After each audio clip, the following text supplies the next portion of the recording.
Welcome to the ZoShow Live. I am your host, Coach Zo. Today, we are talking about running, tumbling. The ZoShow Live is brought to you by Distal Point Tumbling. We have the equipment, we have the expertise. Let Distal Point Tumbling coach your town, your city, your community in Kansas. Let's make it happen. All right. So, here's the thing. I remember in 2012 being this bright-eyed, scared little boy taking notes furiously in the back of the session, right? It was 2012, and we were in Dallas in the middle of June. For any of you that are familiar, I am talking about... Sorry, I'm struggling with this microphone. I need to figure out what I'm going to do with it. And it's about to fall on me, and we're live, so that's amazing. Yes, it is. Oh, it's not even in right now. That's crazy. Let's try this again.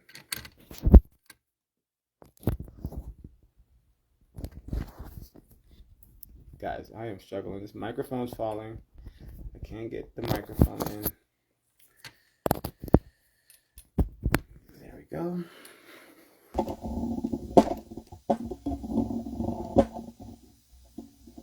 All right, it's just gonna have to be there because I really want to get on with the show.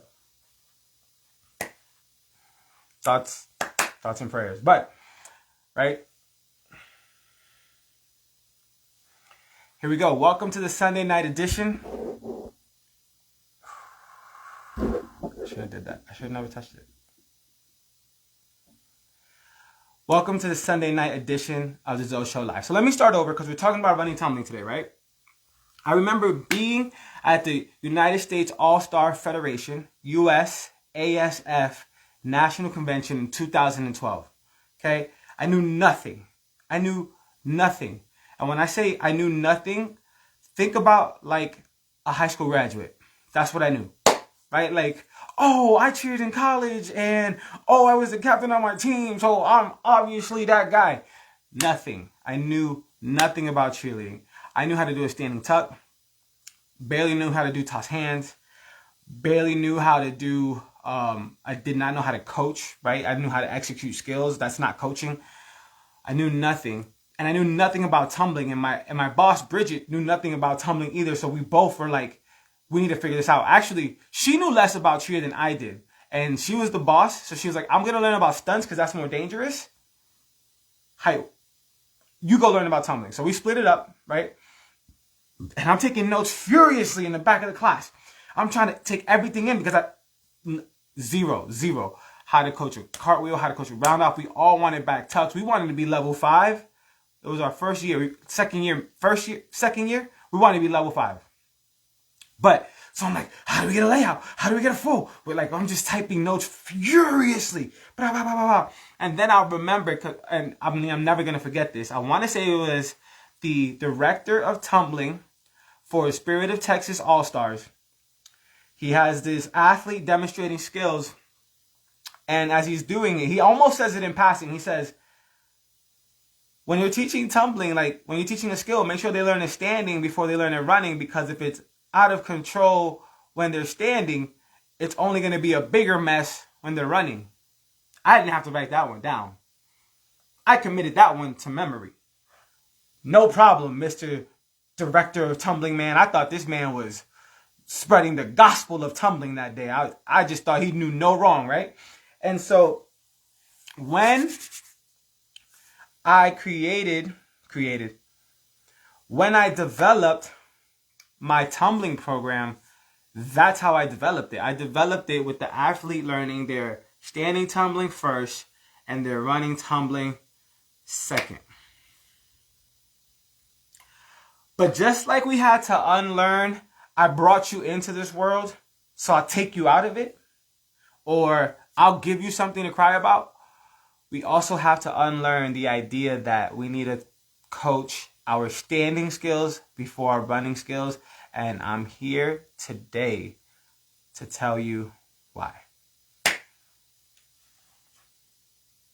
Now, disclaimer, if you know me, if you get in this live and you're like, Zo, I've been at all your practices. I've seen every practice that you've ever had. I have a platinum package at your gymnastics facility. You never coach running before standing. How can you get on this live and preach this?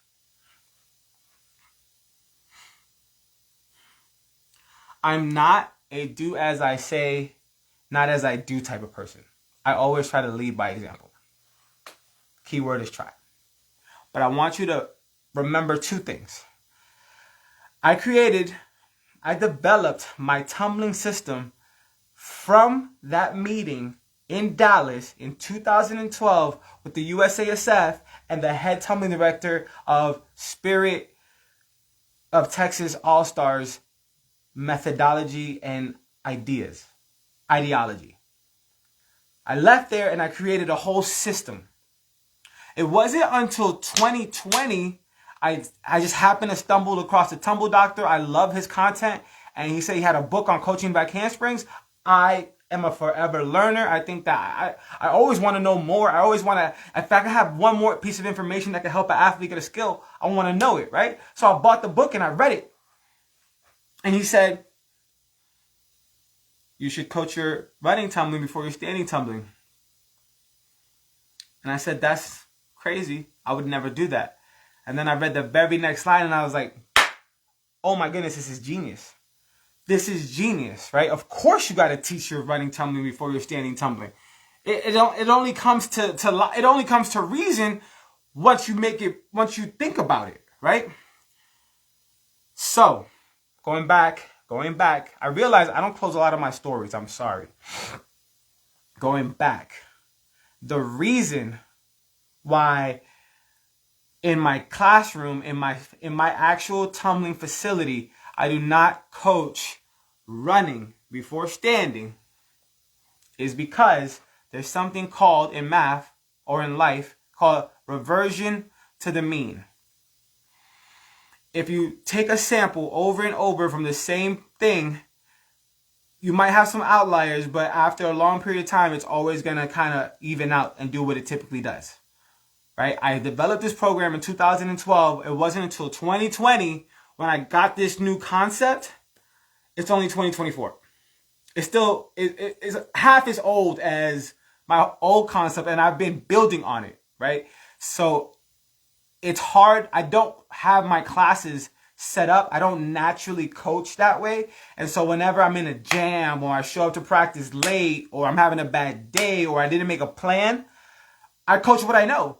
And what I know deep down in my bowels is standing then running, right? That doesn't make it right. That does not make it right. So when I coach my private lessons, all of my private lessons do running before standing. Because I have time to think. It's just me and them. I'm not stressed out. I can just move forward with the best game plan for one person. But when there's 10 people depending on me to make a decision to make all of them better, I'm going to go with what I know. We're doing standing. Okay. Back to your regularly scheduled program. You have to coach running before standing. Reason number one. Standing before running only makes sense in a textbook. Right? If I write it down, if you conceptualize it, oh, of course, you'll want to learn how to do a standing back handspring before you do a running back handspring, because a running back handspring is more complex. You have more variables, therefore making it harder. Very easy to make that leap, to make that understanding. Very simple. The problem is it's not true.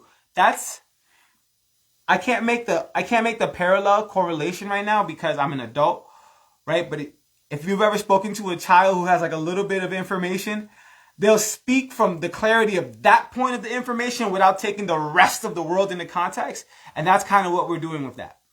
Yes, a running back handspring is more complicated, has more... I don't like to lie when I speak, and I don't want to be confusing. A running back handspring, a round-off back handspring, a round-off tuck has more variables in it than a standing back handspring and a standing back tuck. But it does not make it more complicated. And here is why. Even though the standing back tuck and the standing back handspring are less complicated, have less variables, it is more complicated because we have less momentum. We have less energy. If you were in my live the other day, I told you the purpose of tumbling. What was the purpose of tumbling, class? Yes. To generate, create, and maintain as much momentum as possible.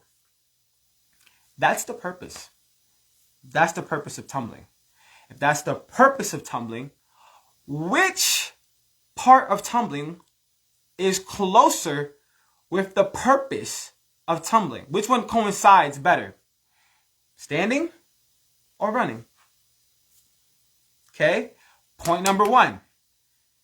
If the purpose of tumbling is to generate, create, and maintain as much momentum as possible, as much energy as possible, and a running back handspring has more momentum than a standing back handspring, okay, it's already in line with what we're trying to do. So that's already going to make it easier, right? What's the purpose of a car? To drive from point A to point B. So if you want to drive from Salina to McPherson and you have a car, you're already on pace. If you get in a jet, you have a problem, right? Cool. I probably should have went the other way around. I probably should have went jet to car because the jet is faster. But you get my point anyway. Standing before running only makes sense in the textbook. Number two. Oh, that was my number two. Okay, number three. How do we... Okay, so we know... Okay, cool. So we know why, right? We know that... we know the purpose of running. We know the purpose of tumbling, and so that makes running tumbling easier than standing tumbling, and why we want to coach running tumbling before standing tumbling. Another reason you want to coach running tumbling before standing tumbling is because it's a lot easier to slow things down than it is to speed things up, right? Guys, bear with me, but this makes a lot of sense, right? So there is this loophole in the system right now, okay? I don't know if you ever heard of this guy. His name is Tom Brady. He used to play quarterback for the Patriots for a long time, went to the Buccaneers, won a few Super Bowls, right? There's this loophole in the system because Tom Brady only played 3 years at Michigan. There's this loophole where he could go back to Michigan and be a quarterback. He still has 1 year of eligibility. Now, because of all the rules with NIL and sponsorships and advertisements, he's eligible as an amateur again. And imagine Tom Brady, who's played 20 years in the NFL, is now a starting quarterback in college football. Tom Brady, who's won more Super Bowls than almost everybody else, is now a starting quarterback in college football. Do you think the game is going to be fast for him? You think it's going to be too fast? Or do you think he's going to be out there taking his time because these kids don't even think about their breakfast as good as he thinks about football, right? When the game is slow, it's very easy to execute. Think about when you first started cheerleading, your first game day, your first competition. And then think about your last game day, your last competition. Your last competition probably lasted 10 minutes. You enjoyed every moment on that floor because you knew it was your last. And you've done this routine your whole life, pretty much. Your whole life is summed up in this routine. It was not difficult for you, right? It's the same thing. You want to teach running before standing because you can always slow down your back handspring. But if you've only done your standing back handspring at this rate, and then I say, hey, what's the purpose of tumbling? Oh, yeah, go create, maintain, and develop as much energy as possible and throw your back handspring. You've never moved that fast before. It's intimidating. you don't want to do it. And I found myself trying to create ways to diffuse that argument when we got to that point, right? So 2012, I didn't really have that problem because we didn't have people ready to do round up back handsprings. 2013, I kind of had that problem and I was fighting a lot, but it was one girl, so I just thought she was stubborn. By 2014, though, I'm always having this argument. Yo, throw your round up back handspring, blah, blah, blah. By 2017, I had already diffused all the arguments. Hey, can you do a round off? Hey, can you do a back handspring? That means you can do a round up back handspring. Hey, all I need you to do is minimize the time between your round off and your back handspring. Every time you throw your round off and back handspring, you get faster and faster, blah, blah. Like I started just figuring out all these ways to diffuse the argument because the argument was always arising because it's a real issue. Coach, I feel crazy, right? When I told my coach, you know who it was, Coach Dave. Shout out to Coach Dave. I love you. When I told Coach Dave, hey, coach, when I do my round out back handspring, when I start going and I start building speed, I feel out of control. He said, you're supposed to feel out of control. That was fine with me, but it was only fine because I'm a master tumbling coach. I'm a master cheer coach. I love cheer. I want to be the best at cheer, whatever capacity, right? If I'm the athlete on the floor, I want to be the best. If I'm the coach on the floor, I want to be the best. If I'm the hype man, I want to be the best. If I'm the cheer dad, I want to be the best. That's ingrained in me. So if that's what my coach says, and that's what I need to do to be the best, that's what I'm going to do. But some of our athletes just wanted to be with their friends. Some of our athletes don't even like tumbling. I hate tumbling. Some of our athletes don't feel that way about cheer.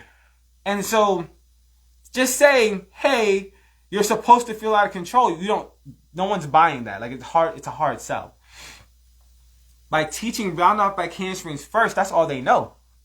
That's all they know. And so when you get to standing back handsprings and they say, coach, it just feels so slow. It feels like I don't have any energy. Because you will, there's always pushback. People will always find a reason not to do something, right? But then you just say, hey, going downhill, it feels like you're doing round back handsprings. It feels like you're running. And then just have them go downhill and take a step closer to the floor every time they look good. Or not every time, but once they have comfortability with the height that they're at, make it a little bit more challenging. What I learned this year, maybe last year, one of these 2 years, maybe last summer, I was always like, oh, now I'm going to make it harder for you. I'm going to make it harder for you. I'm going to make it harder for you. And to me, when I'm saying that, I'm saying, yo, you are getting so good that I got to make it more challenging because you're so great now, right? But that's not what kids hear. That's not what a 12-year-old hears. That's not what a 7-year-old hears. On any given day, that's definitely not what a 17-year-old hears, right? They hear, oh, I hate you, so I don't want you to be successful, so I'm going to make it super hard. So now, when I'm coaching, what do I say? Yo, that was so good. You got better. So can we get better? And they're like, yeah, I love getting better. Why not? Well, cool. Step down a little bit. You're going to be able to be better once you do that one. I'm like, really? Yeah. And then they do it. Coach, you're right. Yeah. That was good. Do it again. Coach. Wow, this is getting kind of easy. Yeah, coach, I think this is getting kind of easy. Should we make it better? I think we should, coach. Let's make it better. Get lower till they get to the floor. Guys, we all know this. We all know this, right? But it's a lot easier to get someone to do something if it's their idea to do it.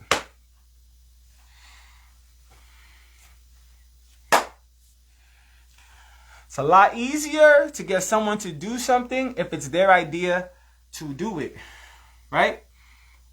If you breed a culture where we're celebrating getting better and we're using the right words, coaches, we think it's just words, right? We think, why are you so mad that I'm yelling? They're just words. I didn't touch you, right? Sticks and stones can break my bones, but that's trauma, and that's of a generation past, okay? I am so thankful that our children get to be softer than us. Sometimes we take that for granted. I'm so thankful that our children don't have to be as rough as we do. Don't have to, but that's for another conversation, right?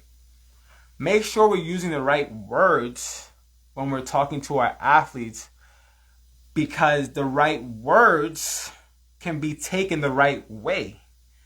If I say harder, I think I'm saying I'm making you better. I think I'm saying I'm challenging you because you have so much talent and so much potential and I see you. That's not what they hear.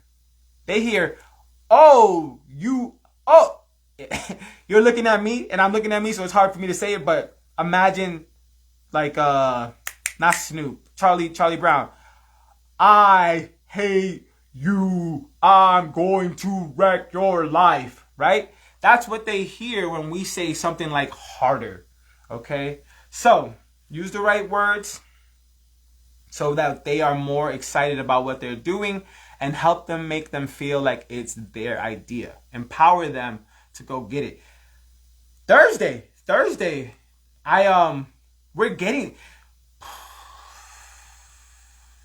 have to close my stories. I was watching the last live on Friday and I was like, yo, I didn't close any of my stories, but I just get so excited and I have analogy after analogy after analogy. Thursday, my 200 team, my whole Hillsborough program has done a complete 180. When I got there, it was just wild, right? And it's nobody's fault. Like, the last coaches were great. They were great coaches. They were a good team. They had their system figured out. But it's not my system, right? It's not my system. Nothing wrong with the system, but it's not mine.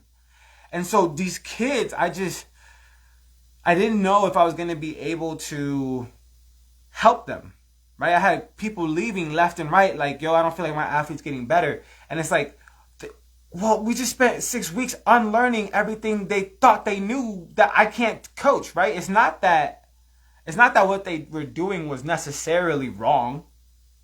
There's different strokes for different folks. But the way that they get into their handstand does not lead to a simple and understandable progression into the rest of my tumbling program. It just doesn't compute. It's like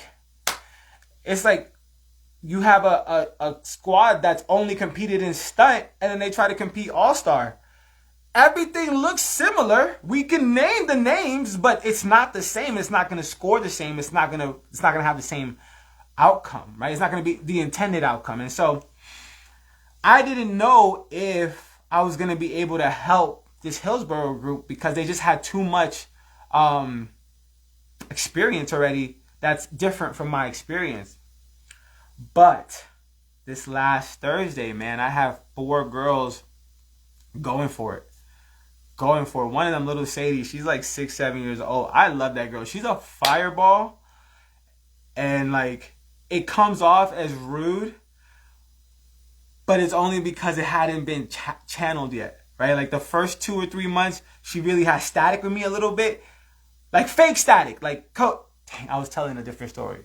But I love Sadie. But yeah, Sadie was going for her back handspring. Kinsley was going for her back handspring. Ember was going for her back handspring. Like, they was going. Who was my girl? Oh, no, Sadie, Kinsley, Ember. I thought I had one more. I can't get Cece off the ground yet, but we're going to get to that, right? They were really going for it, and it was great because it was not me saying, you have to be throwing your back handspring. Throw it right now. Actually, Kinsley was like, yo, coach, I think I can throw it on the air track. I said, go find it. Like, go get it. Because part of this tumbling experience is making it your idea. Again, people are more likely to do something if it's their idea, right? If she's telling me she wants to go do a back handspring on the air track, go. I want you doing back handspring on the air track, because if you're getting those reps upside down, good, bad, ugly, or beautiful, you're getting them. Once we're throwing a skill, we can correct the skill. Now, that's not like the gymnastics way. That's not probably the pure cheer coach way, but I love that method. Like, these athletes are finding their selves, they're finding their voice, they're finding their individuality. So throw your back handspring however you can, and then once you're throwing it, then we'll correct it. Then we'll get your ankles together, then we'll get your legs straight, then we get your arms locked. But you have the courage to throw a back handspring. I'm so proud of that. right? So, we were talking about running tumbling. We was talking about it's easier to get somebody to do something if they want to do it themselves. Kinsley and Ember and Sadie all were throwing back handsprings by themselves, not me yelling. At first, though, they were standing around, and I said, hey, if you're going to stand around, I need 10 push-ups. If you're going to stand around for more than 2 minutes. And then they had a little moment. We had our tears, came back from water, and then all of them just found it. They just went for it, right? And coaches, don't let those tears deter you, right? We all cry. Crying is not a bad thing. Crying is a sign of how bad we want it. Crying is not indicative of how bad it's going. Crying is a sign of how bad we want it. So embrace the tears. Yes, girl, I feel bad for you too because I see the greatness in you and you're holding yourself back. Whoo! Did you just tell my daughter she's amazing and she needs to go be amazing? I love you, coach. Hey, I love you too. I am your daughter. Let's go get this back handspring, right? Don't be afraid of the tears. Do not apologize. Don't be mean about it, but just, hey, I feel you. I feel you. I understand what you feel right now. But this is the point in your life where you get to decide. This is your decision, no one else. I can't make you do it. Your mama can't make you do it. They can't make you do it. If you want to be great, like you say you want to be great, go be great. And if you don't, hey, I get that. But then you gotta go see yourself tonight. How are you gonna feel about that? All right then. A little bit of shaming, but sometimes people need to be shamed into being great, and I'm okay with that. Let's keep moving. How do we do this then? How do we... Because it is true, right? You could create a disaster. Somebody could be a freight train trying to kill everybody if they do their round off back handspring and they're not prepared. Shapes breed familiarity. Right? So at the same time that we're doing running tumbling, I'm also coaching shapes. Hey, round off, jump back. I have a video on it. Round off, rebound onto an elevated surface. So maybe a panel mat. They'll round off, land on a flat surface, rebound, and get onto the panel mat. Then, once they are good at that, they'll round off and land on the elevated surface. Then rebound on the elevated surface, right? Getting used to moving in that direction, getting used to being tight while moving. That's the most important. That is the most important part of why we're doing these round off drills is, are you staying tight in the transition from the round off to the next aspect, right? You may not be in the right shape necessarily. You may not be, the rhythm might not be correctly, but if you're tight in transition, I can spot you. If your legs are everywhere, your arms are everywhere, you're a hazard. You're a hazard and you're going to kill somebody. We need to keep working those drills on your own, right? But if I have an athlete who is round off, rebound, and she's tight, she's just taking off at the wrong shape, that's cool. I'll spot that and then say, hey, I'll just sweep under. Hey, you need to be here at this point in time in your skill, and have them just feel it. Hey, pew, pew, right? But if they're tight, I can fix that. If they're loose, no, do not put yourself in jeopardy. Do not get yourself injured. Do not. So shapes breed familiarity. Remember that what we're trying to do is get them tight. But we're trying to get them tight so that we can spot them. But that's like the underlying. The main reason that they're doing this is because we want them to build a mind-muscle connection. We want them to go into their round off back handspring, muscle memory into the snap down, muscle memory into driving their hands back, muscle memory into all the aspects that make that round off back handspring smooth, tight, and crispy, right? When I teach my handstands, when I teach before my handstands, I have skills. When I teach my needles, I tell my girls, throw your hands back and put all your weight in your back leg so that when we're doing our round off back handspring and they have to snap and rebound, they can throw their hands back, and that's not a foreign concept. Maybe it's just me, but my coach had to tell me I needed to push up and back for me to get my hands back into my round off back handspring. That didn't click with me. So now I put it at the beginning, all the way at the beginning of my handstands, so that when it gets to round off back handsprings, that's not a foreign concept, right? Those are the things we kind of want to think about when we're we're structuring our tumbling programs, right? So shapes breed familiarity so that we can build the mind-muscle connection. The next thing is very similar, is repetitions breed confidence. The number one thing we're trying to do with this running tumbling is for them to have more positive experience tied to throwing a specific skill. If when they're throwing their round off back hamstrings and they're getting spotted, or they're doing it on the air track and they feel good about it, they're going to be better at it, right? And so let's say they're doing their round off jump back and they feel good about it and it looks good. And you're like, yo, that looks really good. If you did this one thing though, if you got your hips up and tapped those toes like in those dolphin kicks when you landed, it would really set it off, right? Well, then they're going to go do that because they feel good about what they're doing now, so they can add something to that, right? If they're doing their round off back handsprings on the air track and their ankles are apart, but they feel good about their round off back handspring, coach, did you see that? Yo, that was great. You know what though? If you squeeze and really got those feet together at the top, your round off back handspring would be even better, right? So now we're tying more positive experiences to the specific skills that they're throwing. And so that when they get to the floor, they're armored, like in their soul, with so much positivity about what they're about to do. They're confident in doing it. The thing about confidence is you cannot be confident in something if you've never done it before. You can't, right? That's why practice is so important. That's why we practice. Is because any 44 8 counts, anything can happen, right? So if you practice over and over and over and over, not only do you memorize your 8 counts, but you also have various data about what can go wrong where and how to respond in real time, because we don't have timeouts. We don't have breaks. We don't even have extras, right? We have us. And so that's how we get our confidence, is by repetitions. My tablet just died, but I'm pretty much done, right? So the reason you want to coach running tumbling before standing tumbling is because running tumbling is fast, standing tumbling is slow. It's a lot easier to go from fast to slow than it is to go from slow to fast. If you take a professional football player and have them play in college football, they will be the best player in the world. If you take a high school football player and have them try to play at the professional level, they're going to get destroyed. The game is too fast, right? It's the very same concept. Let's keep it in cheer. If you try to take a middle school cheerleader and try to have them cheer with a college team, it's going to be a mess. But if you take a college cheerleader and they're on a middle school team, they're going to look like the greatest cheerleader of all time.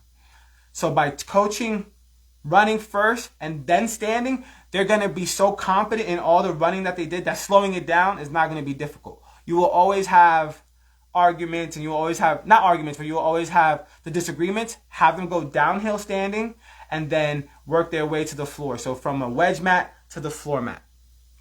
Let me see if my tablet woke up. Hey, my tablet woke up. The goal of tumbling is to create and maintain as much energy as possible. We know that. I said that in my other live. And so running tumbling is much closer to the goal of tumbling than standing tumbling. So you're going to be a lot more successful in running tumbling than in standing tumbling, because that's what tumbling was made for anyway, right? Secondly, so now we know why. How? Remember that the shapes breed familiarity. So as we're teaching running tumbling, we're also going to be teaching our shapes. What shape do we need to be in when we're doing round off back handspring? We need to go round off to hollow. A lot of people think it's round off, arch your back, and then somehow you're going to get your toes in the air. It's not a thing. You need to go from round off to hollow as fast as possible. Once your feet come off the floor, stretch your hands to the floor, snap your hips, knees, and toes, and then snap down, right? Hips, knees, and toes up to a handstand, and then snap it down. Those are the shapes. And so you can break those shapes down. Like I said, round off, rebound onto an elevated surface, round off onto an elevated surface, then rebound. Round off.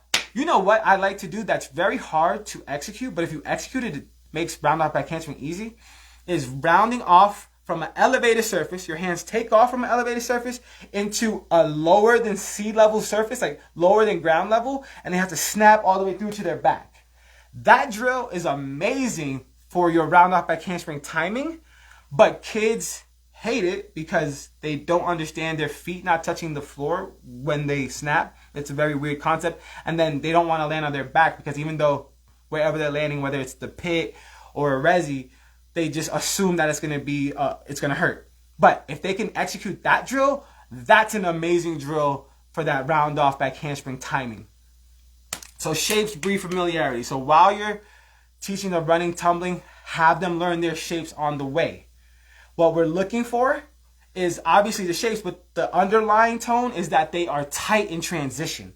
If the athlete is tight in transition, we can then start to spot them. If your athlete does a round off and then they just die in the middle of the air, they're at jeopardy to themselves and they're at jeopardy to you.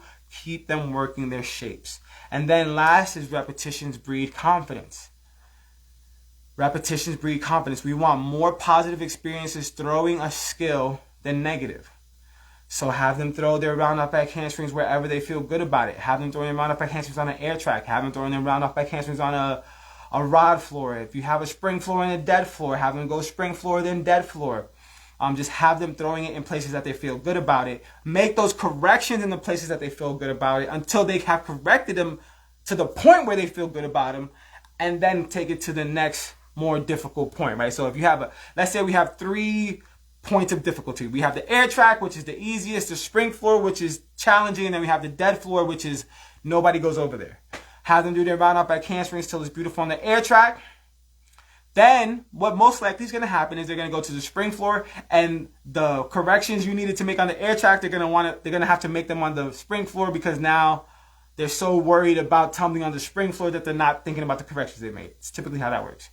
And then coach that up till they feel good, and they're going to feel good because they're going to start building more positive experiences throwing their round up back handspring on the spring floor, that then they can fix themselves and then take it to the dead floor. And you have to have the same arguments over and over. You feel like we just talked about it, but it's an emotional thing. It's emotional, right? Like you can't tell the truth. You can't tell any logic. None of the science matters.